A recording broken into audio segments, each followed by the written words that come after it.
ಬಡವರಿಗೆ ಇಂತಹ ಶಿಬಿರಗಳ ಮೂಲಕ ರಕ್ಷಣೆ ಮಾಡುವಂತಹ ಕೆಲಸ ಮಾಡಬೇಕು. ಕಾರ್ಯಕರ್ತರು ಸಾಮಾಜಿಕ ಸೇವೆಯಲ್ಲಿ ತಮ್ಮನ್ನು ತಾವು ತೊಡಗಿಸಿಕೊಂಡು ಪ್ರಾಮಾಣಿಕ ಕೆಲಸ ಮಾಡಲು ಮುಂದಾಗಬೇಕು ಎಂದು ಶಾಸಕ ಜಿಎಸ್ ಪಾಟೀಲ್ ಹೇಳಿದರು.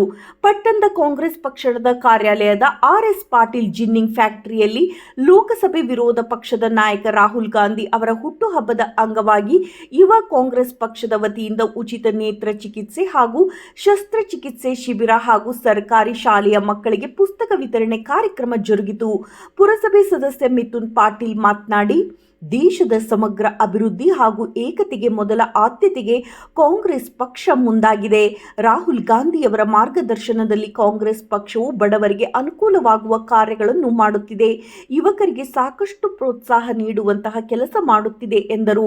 ಇದೇ ಸಂದರ್ಭದಲ್ಲಿ ಮಿಥುನ್ ಜಿ ಪಾಟೀಲ್, ಅಕ್ಷಯ್ ಐ ಪಾಟೀಲ್, ಮುತ್ತು ನವಲ್ಗುಂದ್, ರೋಣ ವಿಧಾನಸಭಾ ಯೂತ್ ಕಾಂಗ್ರೆಸ್ ಅಧ್ಯಕ್ಷ Mahesh Kalasannavar, VR Gudisagar, VB Somanakattimath, HS Sompur, Parashuram Alagawadi, Yusuf Itagi, Basavaraj Navalgund, VB Somanakattimath, Somu Nagaraj, HR Gowda, Govinda Gowdru, PLD bank ಉಪಾಧ್ಯಕ್ಷ ಬಸವರಾಜ್ ಹೊಸಳ್ಳಿ, ಅಭಿಷೇಕ್ ನವಲ್ಗುಂದ್, ಗೀತಾ ಮಾಡ್ಲಗೇರಿ, ಪುರಸಭೆ ಅಧ್ಯಕ್ಷೆ ಬಸಮ್ಮ ಕೊಪ್ಪದ್, ಮೈಲಾರಪ್ಪ ಚಳ್ಮರ ಸೇರಿದಂತೆ ಕಾಂಗ್ರೆಸ್ ಪಕ್ಷದ ಮುಖಂಡರು ಹಾಗೂ ಕಾರ್ಯಕರ್ತರು ಪಾಲ್ಗೊಂಡಿದ್ದರು. ಅದಕ್ಕೆ ಇವತ್ತು ಕಾಂಗ್ರೆಸ್ ಪಕ್ಷ ಇವತ್ತು ಅದು ಅವರ ಒಂದು ಮಾರ್ಗದರ್ಶನದಲ್ಲಿ ಅವರ ಒಂದು ಇದರಲ್ಲಿ ಇವತ್ತು ಸಾಕಷ್ಟು ನಾವೆಲ್ಲ ಇವತ್ತು ಒಳ್ಳೆ ಬಡವರಿಗೆ ಕಾರ್ಯಕ್ರಮಗಳನ್ನು ಕೊಡೋದ್ರ ಮೂಲಕ ಇವತ್ತು ದೇಶದ ಒಂದು ಸಮಗ್ರ ಅಭಿವೃದ್ಧಿಗೆ ಸಾಕಷ್ಟು ಏಕತೆಗೆ ಇವತ್ತು ಹೆಚ್ಚು ಒತ್ತನ್ನು ಕೊಟ್ಟು ಇವತ್ತೆಲ್ಲರನ್ನೂ ಕೂಡ ತೆಗೆದುಕೊಂಡು ಹೋಗ್ತಕ್ಕಂಥ ನಾಯಕ. ಹಂಗೆ ನಮ್ಮ ರೋಣ ಕ್ಷೇತ್ರದ ಶಾಸಕರ ಜಿಎಸ್ ಪಾಟೀಲ್ ಮಂತ್ರಿ ಆಗುವವರೆಗೂ ನಾವೆಲ್ಲರೂ ಒಂದು ವಿರೋಧಿಸದಂತೆ ಹೋರಾಟ ಮಾಡೋದು. ರಾಹುಲ್ ಗಾಂಧಿ ಅವರ ಹುಟ್ಟು ಹಬ್ಬಕ್ಕೆ, ರಾಹುಲ್ ಗಾಂಧಿ ಅವರ ಹುಟ್ಟು ಹಬ್ಬಕ್ಕೆ, ಯೂತ್ ಕಾಂಗ್ರೆಸ್ಗೆ ಅದೊಂದು ಅಲ್ಲೇ ಒಂದು ರಾಜಕೀಯ ಒಂದು ವ್ಯವಸ್ಥೆ ಬಂತು, ಅದು ತಪ್ಪಲ್ಲ. ಹಂಗ ಬೇರೆ ಬೇರೆ ಕಡೆನೂ ಮಾಡಿದ ಮೇಲೆ ಇವತ್ತು ನಮ್ಗೆ ಈ ಡಾಕ್ಟರ್ ವೆಂಕಟರಮಣ ಕಟ್ಟಿ ಅವರು ಅವರ ಬಳಗವನ್ನ ಇನ್ನ ಒಂದು ಒಳ್ಳೆ ಸೇವೆಗೆ ಅವ್ರು ಕಳಿಸಿದ್ದಾರೆ. ಅವ್ರಿಗೆ ಮೊದಲನೇದಾಗಿ ನಾನು ನಿಮ್ಮೆಲ್ಲರ ಪರವಾಗಿ ಅಭಿನಂದನೆಯನ್ನ. ತಿಂಗಳಿಗಾದ್ರೂ ಒಂದು ಕ್ಯಾಂಪ್ ಮಾಡಿರಿ ಉತ್ಸವ ಮಾಡಿ, ಇಂಥ ಬಡವರಿಗೆ, ನಿರ್ಗತಿಕರಿಗೆ, ಅವರಿಗೆ ಬಹಳ ತೊಂದರೆ ಇರ್ತೈತಿ, ಅಂಥವ್ರನ್ನ ರಕ್ಷಣೆ ಮಾಡ್ಬೇಕಂತ ಕಾರ್ಯ ಮಾಡಿ ನಿಮಗೆ 100 ಊಟ ಬರ್ತೈತಿ. ಅದಕ್ಕೆ ವ್ಯವಸ್ಥೆಯಲ್ಲಿ ಇವತ್ತು ನಮ್ಮ ವೈದ್ಯರು, ನಾನೇನೇ ಹೇಳಿದೆ ಅಕ್ಷಯ್ ಅವರಿಗೆ, ಹಂಗ ನೀವು ಇಲ್ಲಿ ಕಣ್ಣಿನ ತಪಾಸಣೆ ಹಂಗೆ ಮಾಡ್ಬೇಕಂತ. ಬಹಳಷ್ಟು ಆಸ್ಪತ್ರೆಗಳು ಇವತ್ತು ಇಂಥ ಸಾಮಾಜಿಕ ಕಾರ್ಯಗಳಲ್ಲಿ ತಮ್ಮನ್ನ ತಾವು ತೊಡಗಿಸಿಕೊಳ್ಳುವಂತ ಒಂದು ವ್ಯವಸ್ಥೆ ಇರ್ತೈತಿ. ಅಂತ ಸಂದರ್ಭದಲ್ಲಿ ಒಂದು 2-3 ಕಡೆ ಕೇಳಿದ್ವಿ. ನಮ್ಮ ಆನಗಲ್ ಕುಮಾರೇಶ್ವರ ಆಸ್ಪತ್ರೆ ಬಾಗಲಕೋಟೆ, ಅವ್ರನ್ನು ನಾವು ಸಂಪರ್ಕ ಮಾಡುವ ಹಿರಿಯ ಸಹೋದರಾಗಿರ್ತಕ್ಕಂಥ ಮಿಥುನ್ ಜಿ ಪಾಟೀಲ್ ಅವರೇ ಹಾಗೂ ಇನ್ನೋರ್ವ ಹಿರಿಯ ಸಹೋದರಾಗಿರ್ತಕ್ಕಂಥ ಸೋಂಪೂರಣ್ಣ ಅವರೇ, ಸೋಮನಕಟ್ಟಿ ಅಜ್ಜ ಅವರೇ, ಬಸವರಾಜ್ ನವಲ್ಗುಂದ್ ಅವರೇ, ಹಿರಿಯರಾಗಿರ್ತಕ್ಕಂಥ ತೋಟರ್ ಅವರೇ, ಪಿಎಲ್ಡಿ ಬ್ಯಾಂಕ್ ಉಪಾಧ್ಯಕ್ಷರಾಗಿರ್ತಕ್ಕಂಥ ಗೋವಿಂದ ಗೌಡ್ರೆ, ಮುತ್ತು ನವಲ್ಗುಂದ್ ಅವರೇ, ಹಾಗೂ ಕಾಶಿಂ ಸಾಬ್ ಪಿಂಜಾರ್ ಅವರೇ, ಹಾಗೂ ಡಾಕ್ಟರ್ ಅಮ್ಮರ್ ಅವರೇ, ಹಾಗೂ ಎಲ್ಲ ಜಯಪ್ರಿಯ ಹಾಸ್ಪಿಟಲಿನ ಸಿಬ್ಬಂದಿಗಳೇ, ಹಾಗೂ ವೇದಿಕೆ ಮುಂಭಾಗದಲ್ಲಿರ್ತಕ್ಕಂಥ ಎಲ್ಲ ಏನ್ರಿ ಟ್ರಂಪ್ ಮೋದಿ ಅಂತ ಹೇಳಿ ಏನೂ ಇಲ್ಲ. ಟ್ರಂಪ್ ಮಾತಾಡಿದ್ನಲ್ಲ, ಏನಾರು ಮೋದಿ ಹೊಳ್ಳೆ ಅವ್ರಿಗೆ ಏನಾರು ಮಾತಾಡಿದ್ನಂತ ಕೇಳಿದಲ್ಲೇ ಅವ್ರು ಮೈಕ್ನಿಗೆ. ಅದಕ್ಕೆ ಇವೆಲ್ಲ ಅರ್ಥ ಮಾಡ್ಕೊಳ್ಬೇಕು. ಅದಕ್ಕೆ ಬಂಧುಗಳೇ, ಇವತ್ತು ನಾವೆಲ್ಲ ಇಂಥ ಒಂದು ಸಂದರ್ಭದಲ್ಲಿ ಇದ್ದೇವೆ. ನಾವು ನಮ್ಮ ಪಕ್ಷಕ್ಕೆ ಇವತ್ತು ನಮಗೆ ಗಟ್ಟಿಯಾದ ಆಶೀರ್ವಾದ ಬೇಕಾಗಿದೆ. ನಾವೇನ್ ಬಹಳ ಹಿಂದಿಲ್ಲ, ನಾವೇನ್ ದೇಶದ ಪರಿಸ್ಥಿತಿ ಬಗ್ಗೆ ಮಾತಾಡ್ತಾ ಇದ್ದೀವಿ. ನಾವು ಇವತ್ತು ಕನಿಷ್ಠ 30% ಓಟ್ ನಮ್ಮ ಅದಾವು. ನಮ್ಮ ಬಡವರು ಯಾರು ನಮ್ಮ ಕಾಂಗ್ರೆಸ್ ಬಿಟ್ಟು ಓಟ್ ಹಾಕಂಗಿಲ್ಲ. ನಮ್ಮ ಕಾಂಗ್ರೆಸ್ ಪಕ್ಷಕ್ಕೆ ಯಾರನ್ನಾರು ನಿಲ್ಲಿಸ್ರಿ ನೀವು, ಒಂದು 30% ವೋಟ್ ಹಾಕ್ತಾರೆ. ಆದ್ರೆ ಅದನ್ನ ಪೈಟೆ ಮುಟ್ಲಿಕ್ಕೆ ಆಗುದಿಲ್ಲ. ಇದಕ್ಕೆಲ್ಲ ಮುಂದೆ ಬರ್ತಕ್ಕಂತ ಒಂದು 15-18% ದೊಡ್ಡ ಶಾಸಕರಂತ ಈ ಸಂದರ್ಭದೊಳಗೆ ನಾನು ಬಹಳ ಹೆಮ್ಮೆಯಿಂದ ಹೇಳ್ತೀನಿ. ಇವತ್ತು ಏನಪ್ಪಾ ಅಂದ್ರೆ ಇವತ್ತು ನಾವೆಲ್ಲ ಯುವಕರು ಇದನ್ನೆಲ್ಲ ನಾವು ಎಲ್ಲಿಂದ ಕಲ್ತಿದೀವಿ, ಇದು ಸ್ಫೂರ್ತಿ ನಮ್ಗೆ ಎಲ್ಲಿಂದ ಬಂದಿದೆ ಅಂದ್ರೆ ಅದು ಸನ್ಮಾನ್ಯ ಶಾಸಕರು ಮತ್ತು ಕಾಂಗ್ರೆಸ್ ಪಕ್ಷದ ಹಿರಿಯರು ಹಿಂದಿನಿಂದ ಅನೇಕ ವರ್ಷಗಳಿಂದ ಈ ತರ ಕಾರ್ಯಕ್ರಮಗಳನ್ನು ಮಾಡ್ತಾ ಇರೋದನ್ನು ನೋಡಿ ನಾವು ಸ್ಫೂರ್ತಿ ಪಡೆದು ನಾವೆಲ್ಲ ಯುವಕರು ಸೇರಿ ಒಂದು ಕಾರ್ಯಕ್ರಮವನ್ನು ಮಾಡ್ಬೇಕಂತ ಹೇಳಿ ನಾವು ಯೋಚನೆ ಮಾಡಿದಾಗ ಈ ಕಾರ್ಯಕ್ರಮವನ್ನು ನಾವು ಹಮ್ಮಿಕೊಂಡಿದ್ದೀವಿ ಅಂತ ಹೇಳಲಿಕ್ಕೆ ನನಗೆ ಬಹಳ ಖುಷಿ ಅನ್ಸುತ್ತೆ. ಇವತ್ತು ಏನಪ್ಪಾ ಅಂದ್ರೆ ಯಾಕೆ ಇವತ್ತು ವಿಶೇಷವಾದ ದಿನ ಅಂದ್ರೆ ಇವತ್ತು ಹಗಲು ಹೇಳಿದ್ರು ಸುಮಾರು 5,000-6,000 ಕಿಲೋಮೀಟರ್ಗಳನ್ನು ನಡೆದು ಬಡ ಜನರ ಒಂದು ಕಷ್ಟ ಜಾತಿ ಭೇದ ಎಲ್ಲವನ್ನು ಮರೆತು ಒಂದು ಬಡ ಜನರ ಒಂದು ಕಷ್ಟ ಸುಖವನ್ನು ಕೇಳಿಕೊಂಡು ಎಲ್ಲಿದೆಯಪ್ಪ ಬಡತನ ಅಂದ್ರೆ ಏನು ಎಂತ ಇಡೀ ದೇಶದೊಳಗೆ ಏನೇನು ಪ್ರಾಬ್ಲಮ್ ಇದಾವೆ ಅಂತ ಹೇಳಿ ಇಡೀ ದೇಶ ತುಂಬಾ ನಡೆದು ತಿಳ್ಕೊಂಡವ್ರು ಯಾರಾದ್ರೂ ಇದ್ದಾರೆ ಅಂದ್ರೆ ಏಕೈಕ ವ್ಯಕ್ತಿ ಯಾರಾದ್ರೂ ಇದ್ದಾರೆ ಅಂದ್ರೆ ಅದು ಸನ್ಮಾನ್ಯ ರಾಹುಲ್ ಗಾಂಧಿ ಅವರು ಅಂತ ಹೇಳಿ ನಾವು ಇವೆಲ್ಲ ತಿಳ್ಕೊಬೇಕಾಗಿತ್ತು. ಇವತ್ತು ಒಂದಿಷ್ಟು ಬಿಜೆಪಿದವರು ಇದ್ದಾರೆ. ಇವತ್ತು ಬರೀ ವಿಮಾನ ಹಾರಾಟ ಅಥವಾ ಮೀಡಿಯಾ ಮುಂದೆ ಒಂದು ಪೋಸ್ಟ್ ಗಳನ್ನು ಕೊಡೋದು, ಇವತ್ತಿಗೂ ಒಂದು ಇಂಟರ್ವ್ಯೂ ಕೊಡಕ ಈ ದೇಶದ ಪ್ರಧಾನಮಂತ್ರಿಗೆ ಆಗ್ತಾ ಇಲ್ಲ ಅಂದ್ರೆ ನಾವೆಲ್ಲ ಮೇಲಿದೆ, ನಮ್ದು ಯುವಕರ ಮೇಲಿದೆ ಅಂತ ಹೇಳಿ ಸಾಕಷ್ಟು ಇವತ್ತು ನಮ್ಮ ಯುವಕರಿಗೆ ಪ್ರೋತ್ಸಾಹ ಸಹಕಾರವನ್ನು ಕೊಡ್ತಕ್ಕಂಥ ನಮ್ಮ ನಾಯಕರು ರಾಹುಲ್ ಗಾಂಧಿ ಅವರು. ಅದಕ್ಕೆ ಇವತ್ತು ನಾವು ಅವರ ಹುಟ್ಟುಹಬ್ಬವನ್ನ ಇವತ್ತೆಲ್ಲ ಬಡವ ಜನರಿಗೆ ಬಡವರಿಗೆ ಅನುಕೂಲ ಆಗಲಿ, ಅವರಿಗೂ ಕೂಡ ನಮ್ಮ ನಾಯಕರಿಂದ ಅವ್ರಿಗೂ ಒಂದು ಒಳ್ಳೆ ಏನಾದರೂ ಸಂದೇಶವನ್ನ ಸಿಗಲಿ ಅಂತಕ್ಕಂಥ ವಿಚಾರ ಇಟ್ಕೊಂಡು ಇವತ್ತು ನಮ್ಮೆಲ್ಲ ಹಿರಿಯರು ಮತ್ತು ಸನ್ಮಾನ್ಯ GS ಪಾಟೀಲ್ ಸಾಹೇಬರು ಇರ್ಬೋದು ಮತ್ತು ನಮ್ಮೆಲ್ಲ ಯುವ ಕಾಂಗ್ರೆಸ್ ಎಲ್ಲ ಪದಾಧಿಕಾರಿಗಳು ಸೇರಿ ಇವತ್ತು ಉಚಿತ ಶಸ್ತ್ರಚಿಕಿತ್ಸೆಯನ್ನು ಇವತ್ತು ನಾವೆಲ್ಲ ಇಲ್ಲಿ ಆಯೋಜನೆಯನ್ನ ಮಾಡಿದ್ದೇವೆ. ಅದಕ್ಕೆ ತಾವೆಲ್ಲರೂ ಕೂಡ ಅದನ್ನ ತಾವೆಲ್ಲ ಉಪಯೋಗವನ್ನ ಪಡ್ಕೊಳ್ಬೇಕು. ಯಾಕಂತಂದ್ರೆ ಇಂಥ ಒಂದು ಒಳ್ಳೆಯ ಕಾರ್ಯಕ್ರಮ ಇವತ್ತು ನಿಮಗಾಗಿ ಇವತ್ತೆಲ್ಲ ಜನರಿಗಾಗಿ ಇಂಥ ಒಂದು ಕಾರ್ಯಕ್ರಮವನ್ನು ಆಯೋಜನೆ ಮಾಡಿದ್ದೇವೆ. ಇವತ್ತು ನಮ್ಮ ಈ ಕಾರ್ಯಕ್ರಮವನ್ನ ಡಾಕ್ಟರ್ ವೆಂಕಟರಾಮ್ ಕಟ್ಟಿ ಅಂತೇಳಿ ಉತ್ತರ ಕರ್ನಾಟಕದ ಇವತ್ತು ಎಲ್ಲಾ ಜಿಲ್ಲೆಗಳಲ್ಲಿ ತಮ್ಮ ಜಯಪ್ರಿಯ ಕಣ್ಣಿನ ಒಂದು ಆಸ್ಪತ್ರೆಯನ್ನ ಪ್ರಾರಂಭ ಮಾಡಿ ಇವತ್ತು ಸಾಕಷ್ಟು ಜನರಿಗೆ ಉಚಿತ ಸೇವೆಯನ್ನ ವೈದ್ಯಕೀಯ ಸೇವೆಯನ್ನ ಇವತ್ತು ಮುಖ್ಯವಾಗಿ ಅವರೆಲ್ಲರೂ ಕೊಡ್ತಾ ಇದ್ದಾರೆ. ಇವತ್ತ ಒಂದು ನಮ್ಮ ಗದಗ ಜಿಲ್ಲೆಯಲ್ಲಿ ಜಯಪ್ರಿಯ ಕಣ್ಣಿನ ಒಂದು ಆಸ್ಪತ್ರೆ ಎಲ್ಲ ಕಡೆ ಅದರದ ಒಂದು ಇವತ್ತ ಇದು ಮಾಡಿದ್ದಾರೆ. ಇವತ್ತು ರುವನಗರದಲ್ಲಿ ಆಯೋಜಿತ ಮಾಡಿದ್ದಾರೆ ಮತ್ತು ಬೆಳ್ಳಟ್ಟಿ, ನರಗುಂದ, ಲಕ್ಷ್ಮೇಶ್ವರ. ಏನ್ರಿ ಟ್ರಂಪ್ ಮೋದಿ ಅಂತ ಹೇಳಿ ಏನೂ ಇಲ್ಲ. ಟ್ರಂಪ್ ಮಾತಾಡಿದ್ನಲ್ಲ, ಏನಾರು ಮೋದಿ ಹೊಳ್ಳೆ ಅವ್ರಿಗೆ ಏನಾರು ಮಾತಾಡಿದ್ನಂತ ಕೇಳಿದಲ್ಲೇ ಅವ್ರು ಮೈಕ್ನಿಗೆ. ಅದಕ್ಕೆ ಇವೆಲ್ಲ ಅರ್ಥ ಮಾಡ್ಕೊಳ್ಬೇಕು. ಅದಕ್ಕೆ ಬಂಧುಗಳೇ, ಇವತ್ತು ನಾವೆಲ್ಲ ಇಂಥ ಒಂದು ಸಂದರ್ಭದಲ್ಲಿ ಇದ್ದೇವೆ. ನಾವು ನಮ್ಮ ಪಕ್ಷಕ್ಕೆ ಇವತ್ತು ನಮಗೆ ಗಟ್ಟಿಯಾದ ಆಶೀರ್ವಾದ ಬೇಕಾಗಿದೆ. ನಾವೇನ್ ಬಹಳ ಹಿಂದಿಲ್ಲ, ನಾವೇನ್ ದೇಶದ ಪರಿಸ್ಥಿತಿ ಬಗ್ಗೆ ಮಾತಾಡ್ತಾ ಇದ್ದೀವಿ. ನಾವು ಇವತ್ತು ಕನಿಷ್ಠ 30% ವೋಟ್ ನಮ್ಮ ಅದಾವು. ನಮ್ಮ ಬಡವರು ಯಾರು ನಮ್ಮ ಕಾಂಗ್ರೆಸ್ ಬಿಟ್ಟು ವೋಟ್ ಹಾಕಂಗಿಲ್ಲ. ನಮ್ಮ ಕಾಂಗ್ರೆಸ್ ಪಕ್ಷಕ್ಕೆ ಯಾರನ್ನಾರು ನಿಲ್ಲಿಸ್ರಿ ನೀವು, ಒಂದು 30% ವೋಟ್ ಹಾಕ್ತಾರೆ. ಆದ್ರೆ ಅದನ್ನ ಪೈಟೆ ಮುಟ್ಲಿಕ್ಕೆ ಆಗುದಿಲ್ಲ.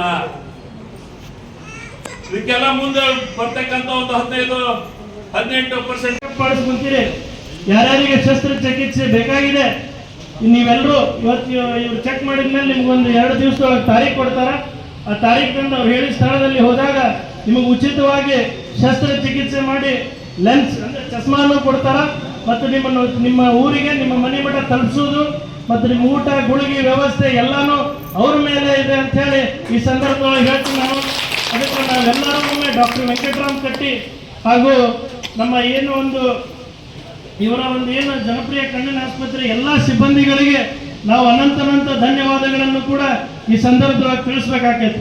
ಇನ್ನು ಮುಂದಿನ ದಿನಗಳಲ್ಲಿ ಕಾಂಗ್ರೆಸ್ ಪಕ್ಷವನ್ನು ಇಂಥ ಅನೇಕ ಸಾಮಾಜಿಕ ಕಾರ್ಯಕ್ರಮಗಳ ಮುಖಾಂತರ ನಾವು ಹೆಚ್ಚು ಸಂಘಟನೆ ಮಾಡಬೇಕು. ಬಡವರ ಕಷ್ಟ ಏನಿದೆ ಅನ್ನೋದು ಕೇಳುವುದೇ ನಮ್ಮ GS ಪಾಟೀಲ್ ಸಾಹೇಬ್ರ ಯಾವಾಗಲೂ ಒಂದು ನಿಲುವಾಗಿದೆ. ಇನ್ನು ಮುಂದಿನ ದಿನಮಾನಗಳಲ್ಲಿ ಅವರಿಗೆ ದೇವರು ಇನ್ನೂ ಹೆಚ್ಚು ಆರೋಗ್ಯ, ಆಯುಷ್ಯ, ಅಧಿಕಾರ ಎಲ್ಲ ಕೊಡಲಿ. ಜನರ ಸೇವೆಗೆ ಅವರಿಗೆ ಆ ದೇವರು ಭಗವಂತ ಅವ್ರಿಗೆ ಶಕ್ತಿ ಕೊಡಲಿ. ಮುಂದಿನ ದಿನಗಳಲ್ಲಿ ಇಂಥ ಅನೇಕ ಕಾರ್ಯಕ್ರಮಗಳನ್ನು ಮಾಡೋದ್ರ ಮುಖಾಂತರ ನೀವೆಲ್ಲರೂ ಕೈ ಜೋಡಿಸ್ಬೇಕು. ಇದನ್ನೆಲ್ಲ ನಾವು KPCC AICC ಮಟ್ಟದಾಗ ಮುಟ್ಟಿಸಿದಾಗ ನಮ್ಮ ಸಾಹೇಬ್ರಿಗೆ ಕೂಡ ನಾವು ಮಂತ್ರಿ ಮಾಡೋಕೆ ಶಕ್ತಿ ತೋರಿಸ್ಬೋದು ಅಂತೇಳಿ ಸಂದರ್ಭದಲ್ಲಿ ಹೇಳ್ತೀನಿ ನಾನು. ಇವತ್ತು ಅದಕ್ಕಾಗಿ ಎಲ್ಲ ನಮ್ಮ ಯುವಕ ಮಿತ್ರರು ಇವತ್ತೇನು ಅಗದಿ ಕಡಿಮೆ ಸಮಯದಲ್ಲಿ ಇವತ್ತೇನು ಒಂದು ಇಂಥ ಕಾರ್ಯಕ್ರಮವನ್ನು ಆಯೋಜನೆ ಮಾಡಿದ್ದೀವಿ. ನಿಮಗೂ ಕೂಡ ಈ ಸಂದರ್ಭದಲ್ಲಿ ಧನ್ಯವಾದಗಳನ್ನು ತಿಳಿಸಿ ಇಲ್ಲಿ ಮಾತಾಡಲಿಕ್ಕೆ ಅವಕಾಶ ಕೊಟ್ಟಂತ ಎಲ್ಲರಿಗೂ ವಂದಿಸಿ ನನ್ನ ಎರಡು ಮಾತು ಮುಗಿಸ್ತೀನಿ. ನಾವೆಲ್ಲ ಅರ್ಥ ಮಾಡ್ಕೊಳ್ಬೇಕಾಗಿದೆ. ನಾವು ಕಾಂಗ್ರೆಸ್ನವರು ನಮ್ಮ ಸಂಘಟನೆ ಇಲ್ಲ, ಅದಕ್ಕೆ ನಮ್ಮ ದೇಶದಲ್ಲಿ ನಮಗೆ ಅಧಿಕಾರ ಸಿಕ್ಕಿಲ್ಲ ಅನ್ನೋ ವಿಚಾರವನ್ನ ನಾವು ಯಾರು ಮಾನಸಿಕವಾಗಿ ಮಾಡಬಾರ್ದು. ನಾವು ಕಾಂಗ್ರೆಸ್ನವ್ರು ಹೆಂಗಿದೀವಿ ಅಂದ್ರೆ ಈ ದೇಶದಲ್ಲಿ ಪ್ರತಿಯೊಂದು ಮೂಲೆಯಲ್ಲಿ ಪ್ರತಿಯೊಂದು ಗ್ರಾಮದಲ್ಲಿ ನಾವು ಕಾಂಗ್ರೆಸ್ನವ್ರು ನೆಲೆ ಉಳಿಸಿದ್ದೇವೆ. ಇನ್ನು ಕಾಂಗ್ರೆಸ್ನವರು ಜೀವಂತಿದ್ದಾರೆ. ಈ ಮತ್ತೆ ಕಾಂಗ್ರೆಸ್ ಪಕ್ಷವನ್ನು ಈ ದೇಶದ ಚುಕ್ಕಾಣಿ ಹಿಡಿಲಿಕ್ಕೆ ಯಾರು ಸೊಲಾಗಿ ಚುಕ್ಕಾಣಿ ಹಿಡಿಬೇಕು? ಈ ದೇಶದ ಬಡವರ ಪರವಾಗಿ, ಹಿಂದುಳಿದ ವರ್ಗದ ಪರವಾಗಿ, ಅಲ್ಪಸಂಖ್ಯಾತರು,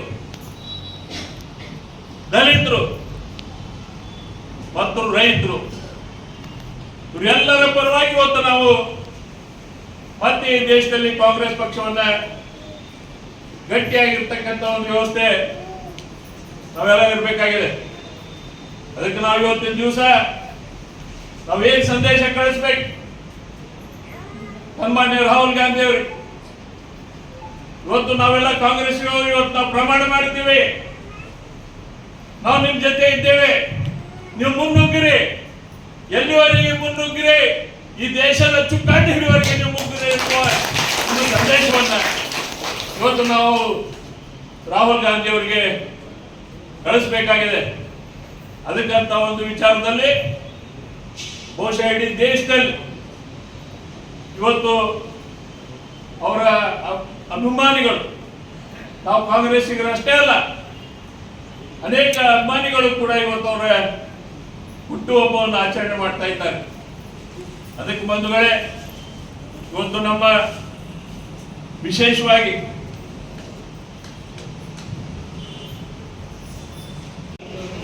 ನೀವು ಆಪರೇಷನ್ ಯೋಗ್ಯ ಇದ್ದೀರಿ ಅಂದ್ಮೇಲೆ ಮತ್ತೆ ನಿಮ್ದು ಶುಗರ್ ಐತೋ ಇಲ್ಲೋ, BP ಐತೋ ಅವನು ಚೆಕ್ ಮಾಡ್ತಾರೆ.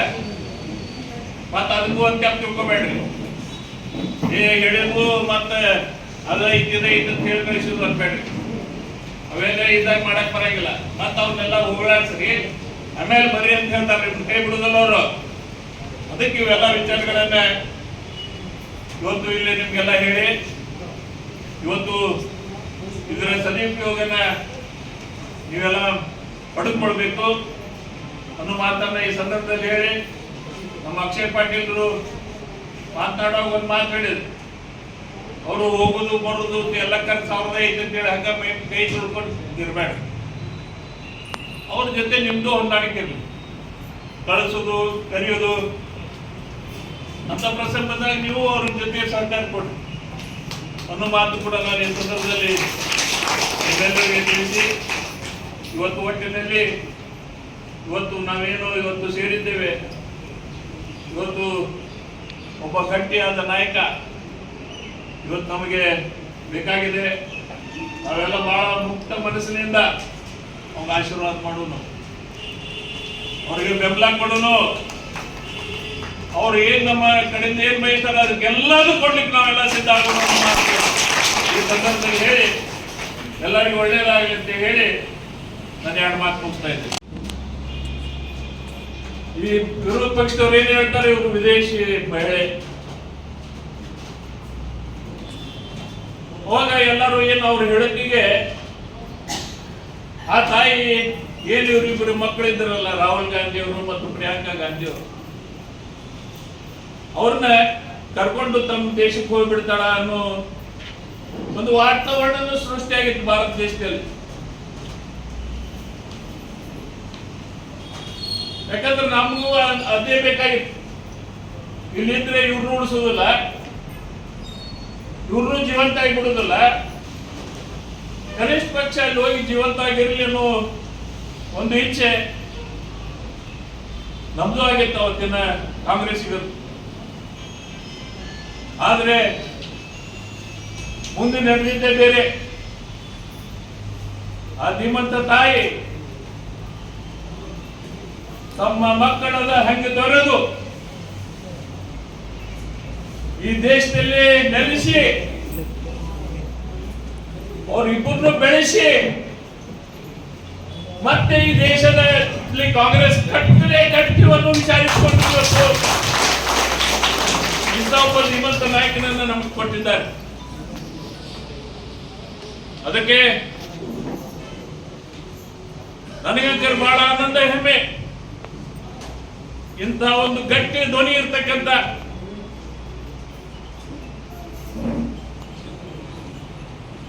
ಒಬ್ಬ ನಾಯಕನ ನಾವು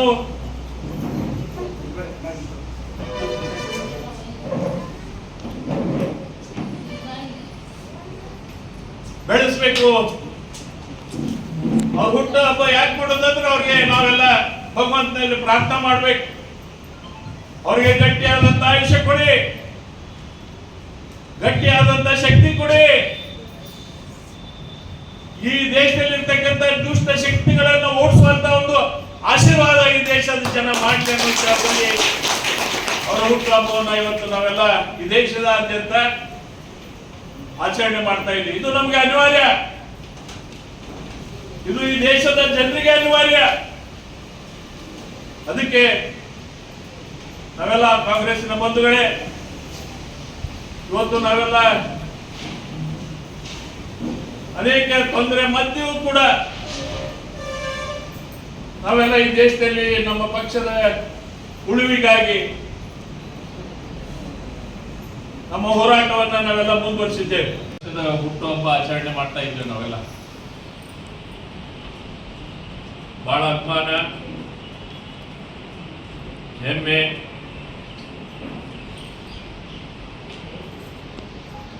ಇವತ್ತು ನಾವೆಲ್ಲ ಒಂದು ಹುಟ್ಟುಹಬ್ಬವನ್ನ ಆಚರಣೆ ಮಾಡ್ತಾ ಇದ್ದೇವೆ. ಗಾಂಧಿ ಬಂದಿದ್ದ ನಂತರ ನಾವೆಲ್ಲ ಭಾವುಕರಾಗ್ತೇವೆ.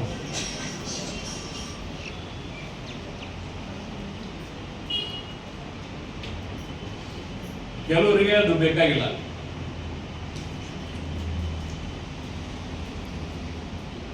ಆದರೆ ನಾವೆಲ್ಲ ಏನು ನಿಜವಾದ ಕಾಂಗ್ರೆಸ್ಸಿಗರು ಈ ದೇಶದಲ್ಲಿ ಇದ್ದೇವೆ, ನಮಗೆ ಪಕ್ಷಕ್ಕೆ ಮತ್ತು ನಮಗೆ ಯಾರು ದೇವರಂದ್ರೆ ಗಾಂಧಿ ಬಂಧನೇ ದೇವರಂದ್ರೆ ನಾನು ಭಾವಿಸ್ತಾ ಇದ್ದೇನೆ. ಸುಮ್ಮನೆ ಅವ್ರನ್ನ ಆ ಮಟ್ಟಕ್ಕೆ ನಾವು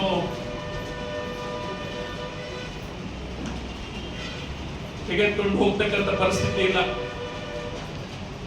ಇವತ್ತು ಅವರು ಮಾಡಿದ ತ್ಯಾಗ, ಬಲಿದಾನ, ಈ ರಾಷ್ಟ್ರಕ್ಕೆ ತಮ್ಮನ್ನ ತಾವು ಅರ್ಪಣೆ ಮಾಡಿಕೊಂಡಂತವ್ರು, ಅಂತವರು ಒಬ್ಬ ಧೀಮಂತ ಪುತ್ರ ರಾಹುಲ್ ಗಾಂಧಿ ಅವರು. ಇವತ್ತೇನು ನಾವೆಲ್ಲ ಅವರ 55ನೇ ವರ್ಷದ ಹುಟ್ಟುಹಬ್ಬವನ್ನು ಆಚರಣೆ ಮಾಡ್ತಾ ಇದ್ದೀವಿ. ಬಹುಶಃ ನಾವು 1991ನೇ ಇಸ್ವಿಯಲ್ಲಿ ಅವರ ತಂದೆ ರಾಜೀವ್ ಗಾಂಧಿ ಅವರು ಹತ್ಯೆ ಆದಾಗ ನಾವೇನು ಈ ಭಾರತ ದೇಶದವರು ಈ ಗಾಂಧಿ ಮನೆತನದ ಕುಡಿ ಇನ್ನು ಇರ್ತಾ ಇದ್ದೀವಿ ಇಲ್ಲ ಅನ್ನೋದು ಕೂಡ ನಾವೆಲ್ಲ ಭಾವಿಸಿದ್ವಿ. ಅವತ್ತಿನ ವಯಸ್ಸಿನಲ್ಲಿ ಇಲ್ಲಿ ಅಂತ ಎಲ್ಲರಿಗಿದ್ದವ್ರಿಗೆ ಆ ತಿಳುವಳಿಕೆ, ಬಹಳ ಭಯದ ವಾತಾವರಣ. ಯಾರು ಈ ದೇಶವನ್ನು ಒಂದ್ಗೂಡಿಸ್ಬೇಕು, ಯಾರು ಈ ದೇಶವನ್ನ ಐಕ್ಯತೆಯಿಂದ ಏಕತೆಯಿಂದ ಕಾಪಾಡಬೇಕು ಅನ್ನೋರ್ನ ಅವ್ರನ್ನ ಈ ಭಾರತದ ದುಷ್ಟ ಶಕ್ತಿಗಳು ಬರೀ ಅವ್ರನ್ನ ಮುಗಿಸೋದಷ್ಟೇ ಕೆಲಸ ಇತ್ತು ಅವ್ರಿಗೆ. ಅಂತ ಸಂದರ್ಭದಲ್ಲಿ ನಾ ಎಲ್ಲ ಆದಂತ ಘಟನೆಗಳನ್ನು ಇವತ್ತು ನಾವು ನೆನಪು ಮಾಡ್ಕೊತೀವಿ ಅಂತೇಳಿ ಕೇವಲ ಒಂದು ಡೋಂಗಿ ನಾಟಕದಿಂದ ಇವರು ದೇಶವನ್ನು ನಡೆಸ್ತಿದ್ದಾರೆ ಹೊರತು ಯಾವುದೇ ಒಂದು ಜನಪರ ಕಾರ್ಯಕ್ರಮಗಳನ್ನು ಇವರು ಇವತ್ತಿನ ತನಕ ಮಾಡಿಲ್ಲ ಅಂತ ಹೇಳಿ ನಾನು ಯುವ ಕಾಂಗ್ರೆಸ್ ವತಿಯಿಂದ ಬಹಳ ಗಟ್ಟಿಯಾಗಿ ಹೇಳ್ತೀನಿ. ಇವತ್ತೇನಪ್ಪಾ ಅಂದ್ರೆ ಇವತ್ತು ಮೊನ್ನೆ ನೋಡ್ಬೋದು ವಿಮಾನ ದುರಂತ ಆಯ್ತು, ಆಮೇಲೆ ನಮ್ಮ ಏವಿಯೇಷನ್ ಮಿನಿಸ್ಟ್ರಿ ಏನ್ ಮಾಡ್ತಾ ಇದೆ ಅಂತ ಹೇಳಿ ಇವತ್ತು ನಾವೆಲ್ಲರೂ ಪ್ರಶ್ನೆ ಮಾಡಬೇಕಾಗಿತ್ತು. ಇವತ್ತು ಸುಮಾರು 740 ಜನ ಸತ್ರು. ಇವತ್ತು ಯಾಕಪ್ಪ ಏವಿಯೇಷನ್ ಮಂತ್ರಿ ಅವರು ನೀವೆಲ್ಲ ಫ್ಲೈಟ್ಗಳನ್ನು ಚೆಕ್ ಮಾಡ್ತಿಲ್ಲ? ಆಮೇಲೆ ಸುಮಾರು 24 ಜನ ಮೆಡಿಕಲ್ ವಿದ್ಯಾರ್ಥಿಗಳು ಹಾಸ್ಟೆಲ್ನಾಗ ಊಟ ಮಾಡ್ಕೊಂತ ಕುಂತವ್ರು ಮಕ್ಕೊಂಡವ್ರು ತೀರ್ಕೊಂಡ್ರು, ಅದ್ರ ಬಗ್ಗೆನೂ ಯಾರು ಮಾತಾಡ್ತಿಲ್ಲ. ಇವನ್ನೆಲ್ಲ ನಾವು ಬಹಳ ಗಟ್ಟಿದಲ್ಲಿ ನಾವೆಲ್ಲ ಕೇಳ್ಬೇಕಾಗೈತೆ. ಇವತ್ತು ಅನೇಕ ಸೋಷಿಯಲ್ ಮೀಡಿಯಾಗಳಿರ್ಬೋದು, ಅದರೊಳಗೆಲ್ಲ ನಾವು ಇವನ್ನೆಲ್ಲ ನಮ್ಮ ಬಿಜೆಪಿ ಪಕ್ಷದವ್ರಿಗೆ ನೀವೆಲ್ಲರೂ ಸೇರಿ ಪ್ರಶ್ನೆ ಮಾಡೋದು ಇವತ್ತು ಬಹಳ ಮುಖ್ಯವಾಗಿ ಇದೆ ಅಂತ ಹೇಳಿ ಈ ಸಂದರ್ಭದೊಳಗೆ ಹೇಳ್ತೀನಿ ನಾನು.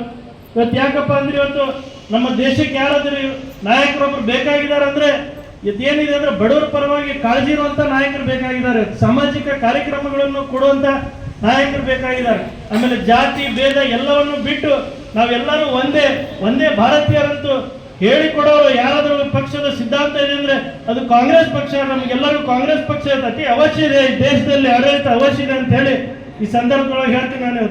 ಮುಂದಿನ ದಿನಗಳಲ್ಲಿ ಇಂಥ ಅನೇಕ ಕಾರ್ಯಕ್ರಮಗಳನ್ನು ನಾವು ಯುವ ಕಾಂಗ್ರೆಸ್ ವತಿಯಿಂದ ಹಿರಿಯರ ಒಂದು ಆಶೀರ್ವಾದ ಮಾರ್ಗದರ್ಶನದಲ್ಲಿ ನಾವು ಮಾಡ್ತೀವಿ ಅಂತ ಹೇಳಿ ಈ ಸಂದರ್ಭದೊಳಗೆ ಹೇಳ್ತೀನಿ. ಮತ್ತೇನಪ್ಪ ಅಂದ್ರೆ ನಾವು ಸುಮಾರು 1500 ಪುಸ್ತಕಗಳನ್ನು ಸರ್ಕಾರಿ ಶಾಲೆ ಮಕ್ಕಳಿಗೂ ಕೂಡ ಹಂಚ್ತಾ ಇದ್ದೀವಿ. ಮುಂದಿನ ದಿನಗಳಲ್ಲಿ ಅನೇಕ ಮಾನ್ಯರು ಹಿರಿಯರು ಸಾಧಕರ ಒಂದು ಹುಟ್ಟುಹಬ್ಬದಲ್ಲಿ ಇನ್ನೂ ಒಂದಿಷ್ಟು ಶಾಲೆಗಳಿಗೂ ಕೂಡ ಮತ್ತೆ ನಾವು ಮುಂದಿನ ದಿನಗಳಲ್ಲಿ ಇನ್ನೂ ಹಂಚ್ತೀವಿ ಅಂತ ಕೂಡ ಈ ಸಂದರ್ಭದೊಳಗೆ ನಾನು ಹೇಳ್ತೀನಿ. ಇವತ್ತು ಏನಪ್ಪಾ ಅಂದ್ರೆ ಇವತ್ತು ಡಾಕ್ಟರ್ ವೆಂಕಟರಾಮ್ ಕಟ್ಟಿ ಅವರಿಗೂ ಕೂಡ ನಾವು ಈ ಸಂದರ್ಭದಲ್ಲಿ ಧನ್ಯವಾದಗಳನ್ನು ಹೇಳಬೇಕಾಗತ್ತೆ. ಯಾಕಂದ್ರೆ